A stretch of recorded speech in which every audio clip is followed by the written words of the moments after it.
everyone, and welcome back to Grilling and Smoking by Micah. Today's cook, we'll be doing a pork butt on the Green Mountain Grill. Also, I'm going to be showing you a little bit about the operations of the grill. So let's get started. So the first thing you need to do is have power. So you got to plug in your pellet smoker. And the reason being is because, it has a control board on it. It has a brain. It, knows what temperature to keep it at. It has an auger that feeds the pellets to the burner. So that's the first thing you're going to want to do. Now, with the Green Mountain Grill, switch it on, and the first thing it's going to say is off. And you can see this is a Wi-Fi model. I've got my little Wi-Fi antenna there. So the first thing I'm going to do is I want to cook this pork butt at 225. So as soon as you turn it on, it goes through a little warm-up process. It starts with 0, and once that gets to 3, then it's ready to cook, and then we can set that temperature.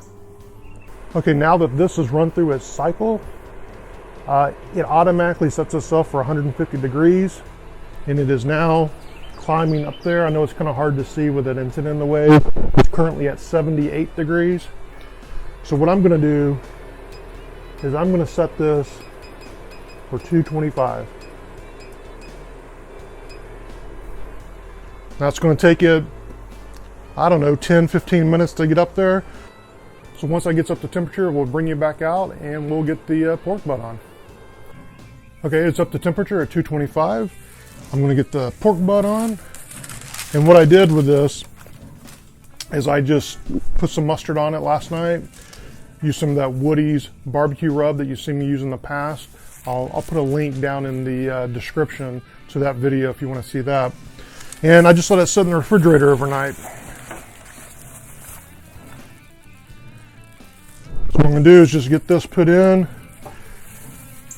and I'm going to put it on the right side. And the reason I'm doing that is it seems like when I did those ribs, and I could be wrong because I've only cooked on this once, but it seemed like the left side got hotter than the right side. So I'm going to put it on the right side, and I have put it fat cap down just to give a little bit of protection to the meat on the underneath side. Now I got this on, I'm just going to close the lid, let it cook for about an hour. And about every hour, I'm going to come out here and baste it. We'll see you then. Okay, it's been maintaining the temperature at 225, and it's been 1 hour. So what I'm going to do now is I'm just going to baste it.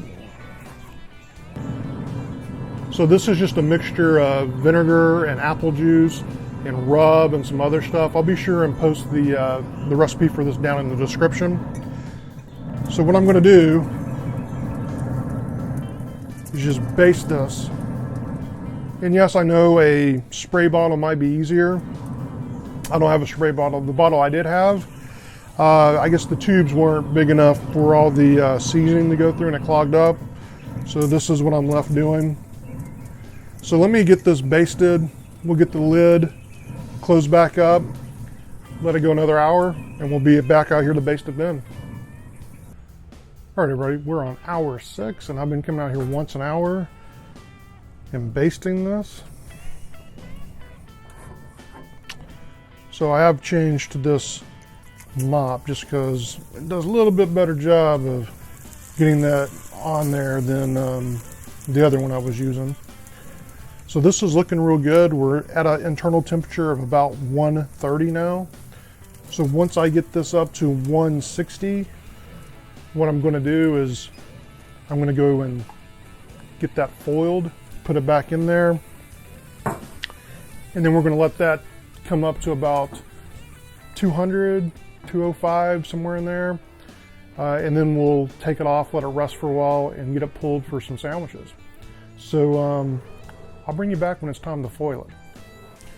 Okay, at hour 7, it reached 160 degrees internal. So what I've done is I've come out here, I've wrapped it twice in heavy duty aluminum foil. I've got my probe in there.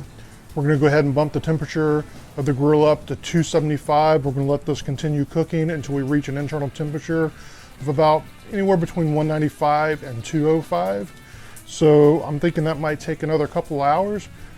So I'm just gonna get the lid shut, get the temperature bumped up, and we'll meet you back out here when it's ready to take off. Okay, I just hit the 10-hour mark, and it just hit about the 200-degree mark. So we're going to open this thing up, and I'm going to very carefully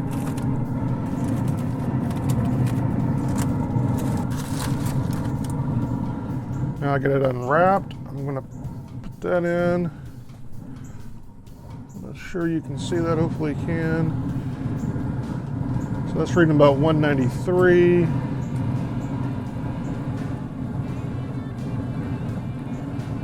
197. Feels really good and tender. We're at 201 there. 200.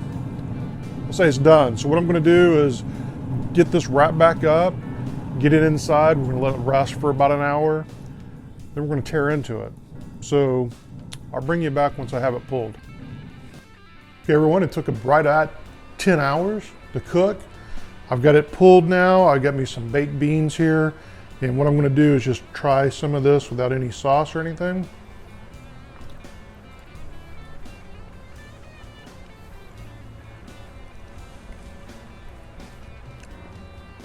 It's nice and tender, has a good smoke flavor.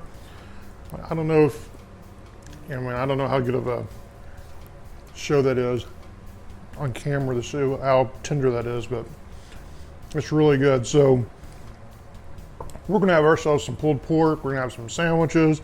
I'm sure this is gonna last for the next couple of days. And you guys have seen me use the Woody's barbecue sauce before. Well, I was able to find their hot variety. So I'm gonna be making some sandwiches with this stuff. Guys, I hope you liked the cook today. I know I sure have. If you liked it, please give me a like, give me a thumbs up.